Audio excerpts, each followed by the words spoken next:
Pour commencer, je me dois de préciser que Peter Terry était addict à l'héroïne. Nous étions amis à l'université et nous avons continué de nous voir après que j'ai eu mon diplôme. J'insiste sur le jeu. Il a abandonné la fac après 2 années passées de justesse. Après avoir quitté ma chambre du campus, un petit appartement, je n'ai plus vu Peter autant qu'avant. Nous parlions par messagerie de temps en temps. IM était roi à l'époque avant que Facebook ne s'implante. Il y a eu une période où il n'a plus été en ligne pendant 5 semaines d'affilée, mais je ne m'en inquiétais pas. Toxico qu'il était, il était connu pour se ficher un peu de tout. Je supposais qu'il m'avait oublié. Puis une nuit, je l'ai vu se connecter. Il m'a envoyé un message avant que je puisse lancer la conversation. « David mon vieux, il faut qu'on parle. » C'est là qu'il m'a parlé de No End House. On l'appelle comme ça parce que personne n'a jamais atteint la sortie. Les règles étaient assez simples et plutôt clichés. Si tu arrives jusqu'à la dernière pièce de la maison, tu empoches $500. Il y avait 9 pièces en tout. La maison était située hors de la ville, à plus ou moins 6 bornes de chez moi. Apparemment Peter avait essayé et perdu.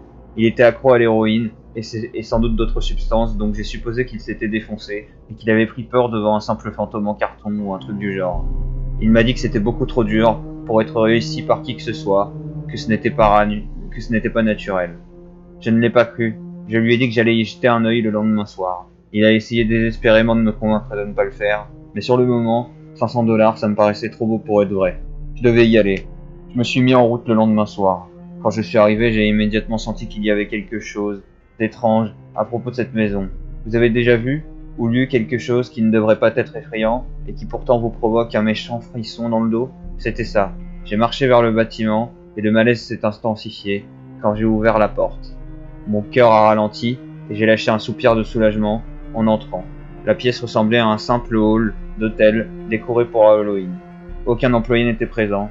À la place, un panneau qui disait « Première pièce par ici, 8 suivent, atteignez la fin et vous gagnez ». J'ai ricané et je suis allé vers la première porte. La première pièce était presque risible. Le décor ressemblait au rayon Halloween d'un supermarché, avec des draps suspendus, tenant lieu de fantômes et des zombies animatroniques qui laissaient échapper un grognement enregistré. Quand on passait devant, tout au bout de la pièce, se trouvait une sortie. C'était la seule porte, excluant celle par laquelle j'étais entré. Je suis passé à travers les fausses toiles d'araignée et me suis dirigé vers la seconde pièce. Un brouillard m'a accueilli, en ouvrant la porte de la deuxième pièce. Elle était d'un autre niveau en termes de technologie. Non seulement il y avait une machine à brouillard, mais une chauve-souris était suspendue au plafond et volait en cercle. Effrayant. Il y avait une bande-son d'Halloween médiocre, du genre qu'on trouverait dans un tout à $1 qui passait en boucle dans la pièce. Je n'ai pas repéré de chaîne stéréo, mais je suppose que des enceintes étaient dissimulées quelque part. J'ai marché au milieu des rats mécaniques qui parcouraient la pièce et je me suis dirigé vers la porte, en gonflant ma poitrine. J'ai posé la main sur la poignée et j'ai immédiatement senti mon cœur s'emballer. Je ne voulais pas ouvrir cette porte. Le sentiment d'effroi qui m'a atteint était si fort que je pouvais à peine réfléchir clairement. Après quelques instants terrifiés, la logique a repris le dessus, donc je me suis ragaillardi et je suis entré dans la pièce suivante. C'est dans cette pièce que les choses ont commencé à changer. A priori, elle ressemblait à une pièce normale entièrement vide. Une chaise était simplement posée au milieu du plancher en bois. Une lampe dans un coin éclairait pauvrement la pièce, lançant quelques ombres sur le sol et les murs. C'était ça le problème. Des ombres, plusieurs. Il y avait d'autres ombres que celles de la chaise. J'étais à peine entré dans la pièce et j'étais déjà terrifié. C'est à ce moment que j'ai su qu'il y avait quelque chose qui n'allait pas. Sans même y réfléchir, j'ai immédiatement tenté de rouvrir la porte par laquelle j'étais entré, mais elle était verrouillée de l'extérieur. J'étais ébranlé. Y avait-il quelqu'un qui fermait les portes derrière moi? Pas possible, je l'aurais entendu. Il y avait une sorte de mécanisme automatique peut-être. C'était possible, mais j'étais trop effrayé pour y penser plus que ça. Je me suis retourné, et les ombres étaient parties. Celle de la chaise restait, mais les autres n'étaient plus là. Je me suis lentement remis en marche. J'avais déjà eu des hallucinations quand j'étais petit, donc j'ai pensé que les ombres n'étaient que le fruit de mon imagination. J'ai commencé à me sentir mieux, arrivé à la moitié de la pièce. Je regardais le sol tandis que j'avançais, et c'est là que je l'ai vu. Ou plutôt que je ne l'ai pas vu. Mon ombre n'était pas là. Je n'avais pas le temps de crier, j'ai couru aussi vite que j'ai pu jusqu'à l'autre porte, et je me suis engouffré, sans réfléchir, dans la salle suivante. La quatrième pièce était peut-être la plus dérangeante. Alors que je fermais la porte, toute la lumière a eu l'air de se faire aspirer dans la pièce précédente. Je me tenais là, entouré d'obscurité, incapable d'esquisser un mouvement. Je n'ai pas et n'ai jamais eu peur du noir, mais j'étais absolument terrifié. Toute vision m'était retirée, j'ai tendu la main devant mon visage, et si je n'avais pas su que je le faisais, je n'aurais pas pu dire qu'elle était là. Obscurité n'est pas le mot, je ne pouvais rien entendre non plus. C'était un silence de mort. Même dans une pièce insonorisée, on peut encore s'entendre respirer, on peut encore entendre qu'on est en vie. Je ne pouvais pas. Après un moment, j'ai commencé à tituber droit devant, ma seule perception restante étant mon cœur qui battait la chamade. Il n'y avait pas de porte en vue. Je n'étais même pas sûr qu'il y en avait cette fois. Et puis un bourdonnement à peine perceptible est venu perturber le silence. J'ai senti quelque chose derrière moi. Je me suis retourné d'un coup, et je pouvais à peine voir le bout de mon nez. Mais je savais que c'était là. Le bourdonnement s'est amplifié, rapproché. Il semblait m'encercler, mais je savais que ce qui causait ce bruit se trouvait juste devant moi, avançant à pas feutrés. J'ai fait un pas en arrière. Je n'avais jamais ressenti une telle frayeur. Je ne saurais pas vraiment la décrire. Ce n'est même pas que j'avais peur de mourir. J'avais peur de ce qui m'arriverait si ce n'était pas la mort. J'avais peur de ce que cette chose me réservait. Et puis les lumières se sont allumées, et pendant une seconde j'ai vu. Rien. Je n'ai rien vu. Et je sais qu'il n'y avait rien. Alors que l'obscurité regagnait la pièce, le bourdonnement s'est mué en un crissement affreux. J'ai crié. Je ne voulais pas entendre ça une seconde de plus. J'ai avancé vers le fond, en faisant face à la première porte, le plus loin possible du son. Et j'ai cherché à tâtons la poignée de la porte suivante. Je me suis retourné, et je suis tombé dans la 5e pièce, alors que la porte cédait. Avant de décrire la 5e salle, laissez-moi insister sur un point. Je ne suis pas un toxicomane. Je n'ai jamais fait un usage abusif de drogue, et je n'ai jamais eu d'épisode psychotique, à part les hallucinations dont je parlais plus haut. Et ces dernières ne survenaient que sous l'effet de la fatigue ou au réveil. J'avais l'esprit parfaitement clair en pénétrant dans la Noen House. Étendu sur le sol, c'est le plafond de la 5e pièce que j'ai vu en premier. Ce que j'ai vu ne m'a pas vraiment effrayé. C'était plutôt surprenant. Des arbres poussaient dans la salle et formaient une frondaison épaisse au-dessus de ma tête. Le plafond était plus haut que dans les pièces précédentes, ce qui laissait penser que j'étais au centre de la maison. Je me suis relevé, j'ai épousseté mes vêtements et j'ai regardé autour de moi. Aucun doute. C'était la pièce la plus grande du bâtiment. Je ne pouvais même pas voir la porte vers la salle suivante, là où j'étais. Des buissons et des arbres devaient se trouver entre la sortie et moi. Jusque-là, je supposais que les salles suivraient une progression dans l'horreur, mais celle-ci était un vrai paradis comparé à la précédente. Je supposais aussi que la chose qui était avec moi, juste avant, était restée là-bas. J'avais tort. Terriblement tort. Pendant que je m'enfonçais dans la pièce, j'ai commencé à entendre les bruits typiques de la forêt. Les chants des grillons, et parfois les battements d'ailes d'un oiseau, semblaient être ma seule compagnie ici. C'était la chose qui me dérangeait le plus. J'entendais des insectes, des oiseaux, et d'autres animaux, mais je n'en voyais aucun. J'ai commencé à me demander à quel point cette maison était grande, vue de l'extérieur. Elle semblait plutôt normale. Sûrement plus grande qu'un pavillon de banlieue, certes, mais c'était une forêt entière qui s'étendait à l'intérieur. La canopée m'empêchait de voir le plafond, mais je supposais qu'il était toujours là, peu importe sa hauteur. Je ne voyais plus les murs non plus. Le seul élément qui m'indiquait que j'étais encore en intérieur était le sol, le même que précédemment, un simple plancher de bois à la patine sombre. J'ai poursuivi ma marche, espérant chaque fois trouver la sortie derrière l'arbre suivant. Après un moment à marcher, j'ai senti un moustique se poser sur mon bras. Je l'ai secoué pour le faire fuir, tout en continuant à avancer. Une seconde après, c'était une dizaine de plus qui me tombaient dessus dans différents endroits. Je les sentais qui rampaient sur mes bras et mes jambes, et j'en entendais quelques-uns volter juste devant mon visage. J'ai battu l'air vivement pour les faire partir, mais rien n'y faisait. J'ai regardé mes bras, et j'ai laissé échapper un cri étouffé. Enfin, plus un gémissement pour être honnête. Je ne voyais aucun moustique.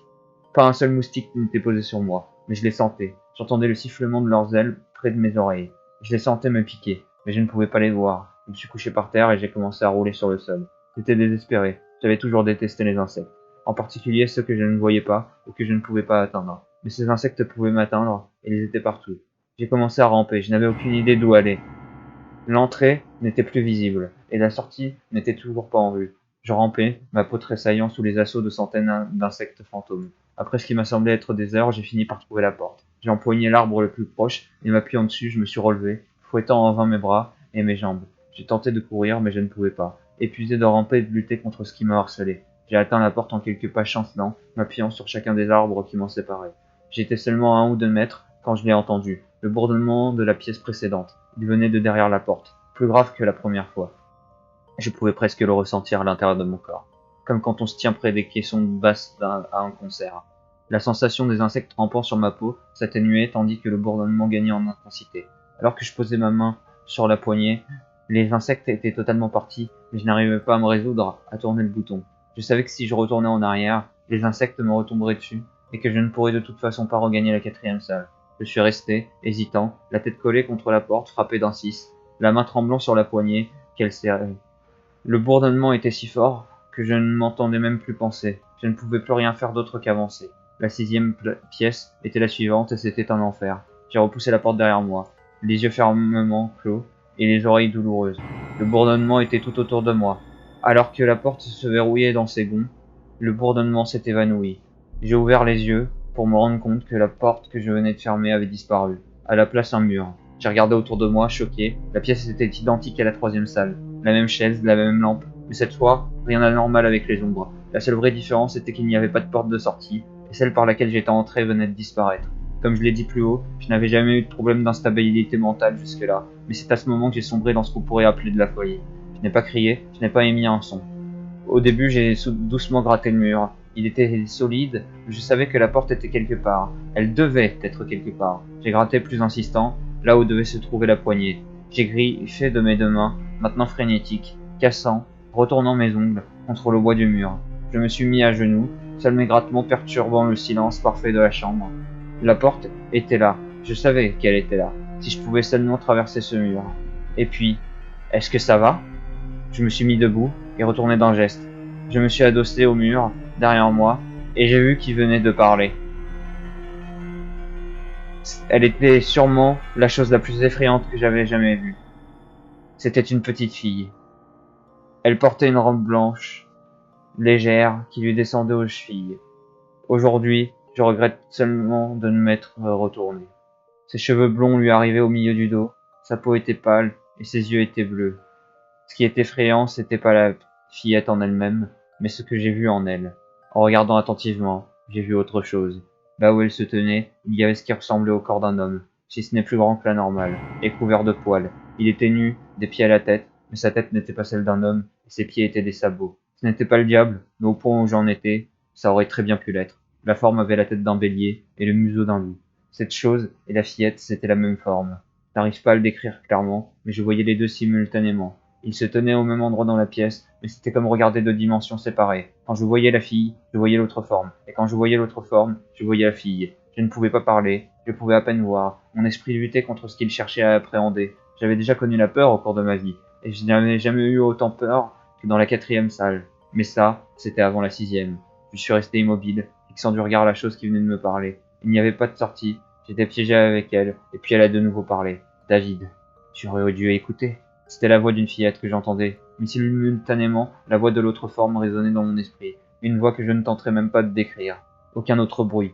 La voix continuait de répéter cette phrase, encore et encore dans ma tête, et j'approuvais. Je ne savais pas quoi faire. J'étais en train de glisser dans la folie, mais je ne pouvais pas quitter des yeux ce qui se trouvait devant moi. Je croyais que j'allais perdre connaissance, mais la salle ne m'aurait jamais laissé faire. J'étais étendu sur mon flanc, priant pour que ça s'arrête, sous le regard de la forme. Devant moi, roulant sur le sol, se trouvait un des rats mécaniques de la deuxième salle. La maison se jouait de moi, mais sans que je sache vraiment pourquoi. Le fait de voir ce rat a arraché mes esprits de l'abîme dans lequel la chose les précipitait, et j'ai jeté un regard circulaire sur la chambre. J'allais sortir d'ici, j'allais sortir de cette baraque, j'allais survivre à cette épreuve et ne plus jamais en parler.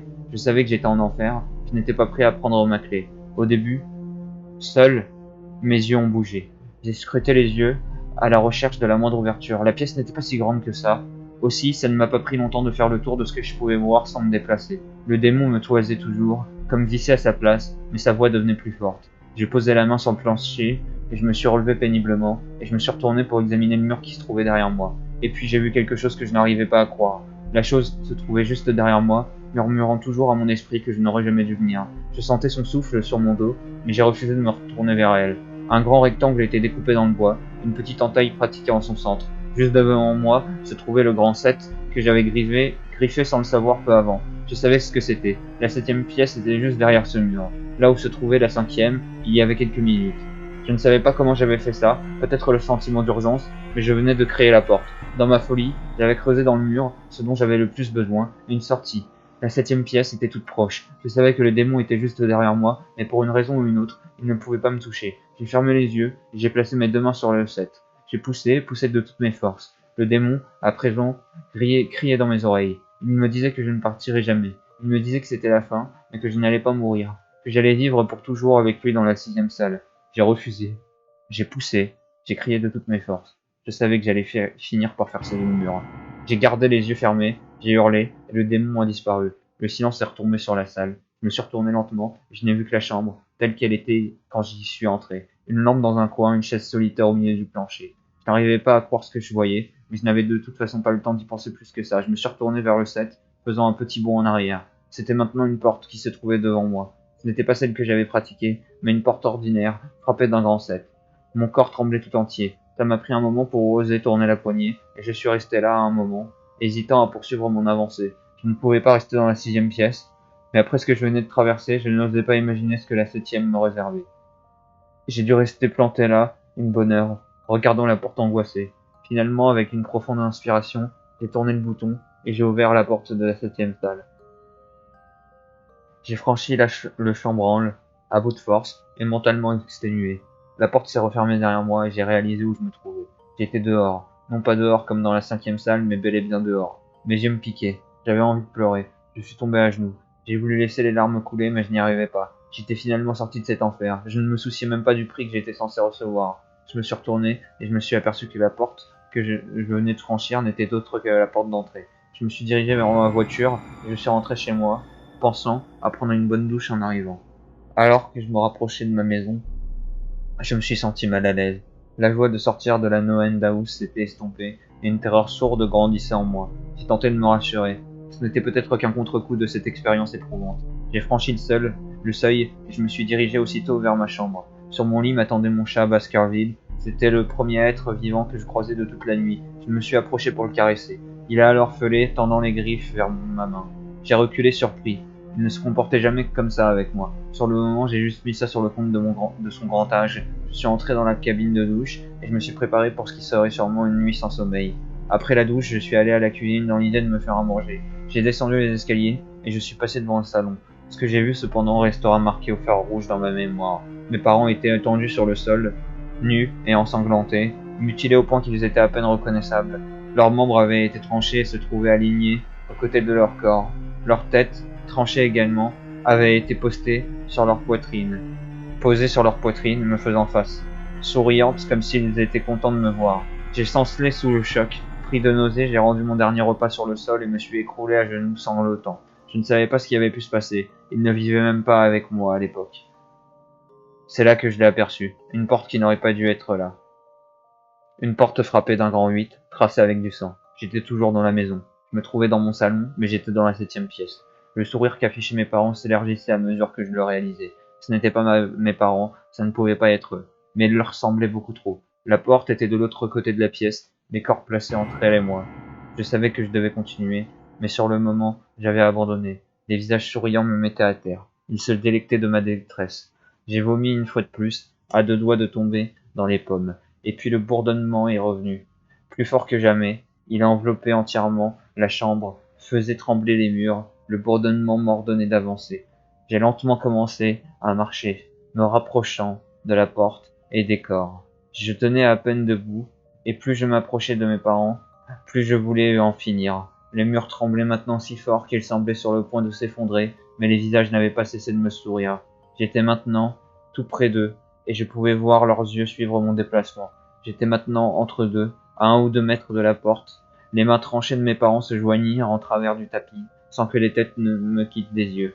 Une terreur nouvelle s'est emparée de moi et j'ai pressé le pas. Je ne voulais pas les entendre parler, je ne voulais pas entendre leur voix, et me rendre compte que c'était bel et bien celle de mes parents. J'ai vu leur bouche qui commençait à s'ouvrir, et leurs mains se rapprocher de mes chevilles. Dans un élan désespéré, je me suis précipité sur la porte. Je l'ai ouverte d'un coup, et je l'ai claquée derrière moi. 8e salle. C'était bon. Après ce que je venais de vivre, aucun doute, cette maison ne pourrait rien me faire subir que je ne saurais pas traverser. À moins que la baraque ne me confonde directement aux flammes de l'enfer, elle ne pourrait plus m'infliger une épreuve à laquelle je n'étais pas préparé. Malheureusement, je sous-estimais grandement les capacités de cette maison sans fin. Malheureusement, les choses sont devenues plus dérangeantes et plus indescriptibles encore dans la 8e salle. J'ai encore du mal à croire ce que j'ai vu dans cette pièce. Encore une fois, c'était une copie conforme des 3e et 6e salles, à ceci près qu'un homme était assis sur la chaise habituellement vide. Après quelques secondes à essayer de nier ce que je voyais, j'ai finalement accepté. L'homme qui se tenait au centre de la pièce, c'était moi. Pas quelqu'un qui m'en ressemblait, c'était moi, David Williams. Je me suis rapproché, je devais voir ça de plus près. Quand bien même j'étais sûr de moi, il a relevé la tête et j'ai remarqué que ses yeux étaient humides. Pitié, pitié, pas ça, ne me fais pas de mal. Pardon ? Qui êtes-vous ? Je vais pas vous faire du mal ? Si, a-t-il dit, sanglotant à présent, tu vas me faire du mal, et je ne veux pas que tu me fasses du mal. Il s'est recroquevillé sur sa chaise, et s'est mis à se balancer d'avant en arrière. un spectacle d'autant plus pathétique que c'était moi en tout point. Écoutez-moi, je ne vais pas vous faire du mal. Qui êtes-vous? J'étais maintenant un maître de mon double. C'était l'expérience la plus bizarre que j'avais faite jusque-là, seul dans cette chambre, à me parler à moi-même. Qu'est-ce qui? Tu vas me faire du mal, tu vas me faire du mal. Je sais que tu veux sortir, alors tu vas me faire du mal. Pourquoi vous dites ça? Calmez-vous, ça va aller, d'accord? Essayons de clarifier les choses, et puis je l'ai aperçu. Le David qui était assis devant moi portait les mêmes vêtements que moi, à l'exception d'une pièce de tissu rouge, cousue sur sa chemise, un œuf blanc brodé dessus. Tu vas me faire du mal? Tu vas me faire du mal? Pitié, non, ne me fais pas de mal.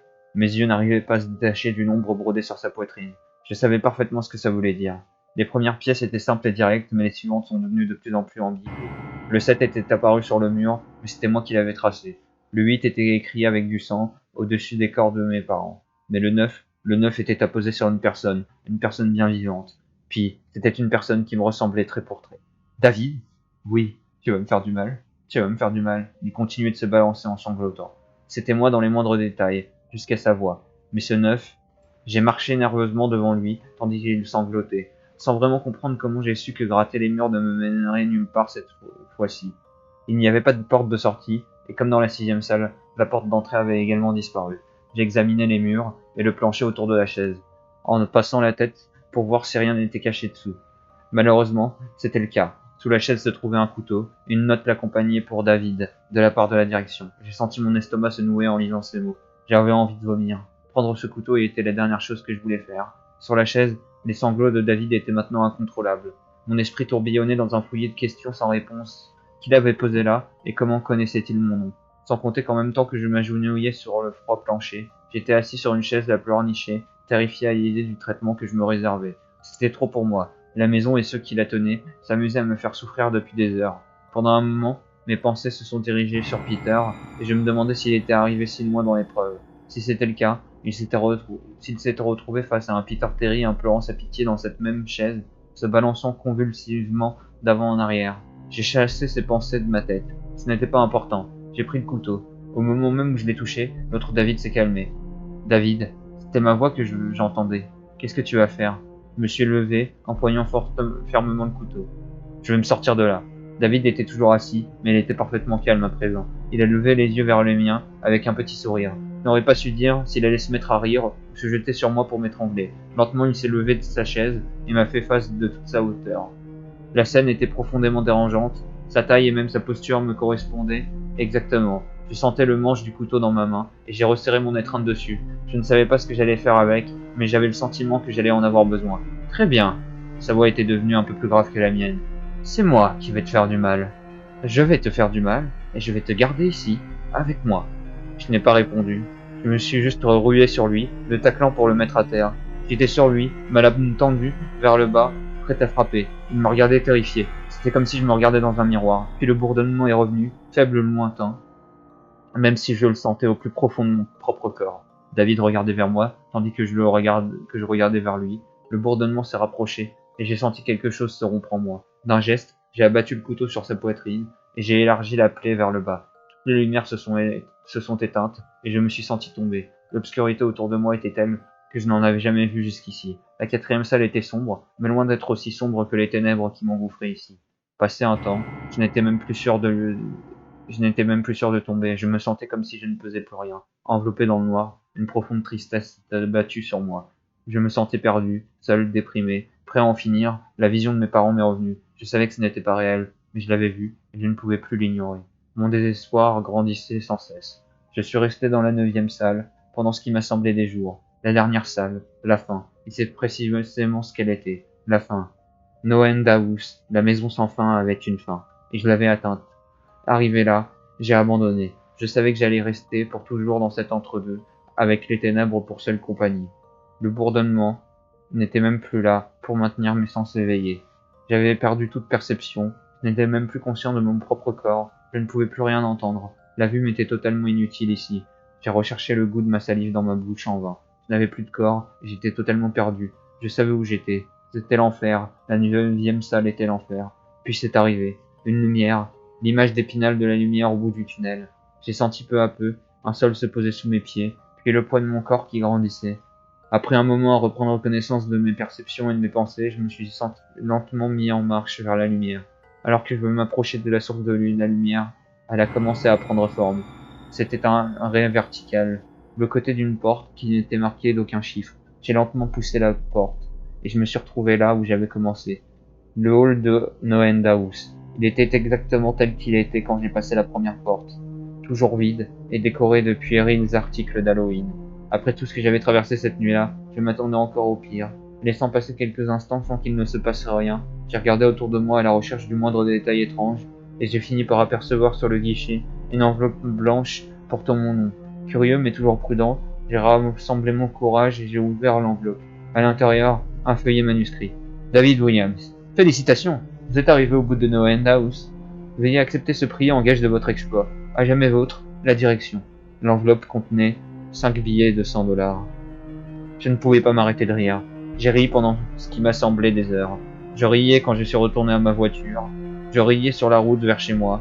Je riais pendant que je garais ma voiture dans l'allée. Je riais pendant que je tournais la clé dans la serrure. Et je riais quand j'ai aperçu le 10 gravé sur la porte d'entrée.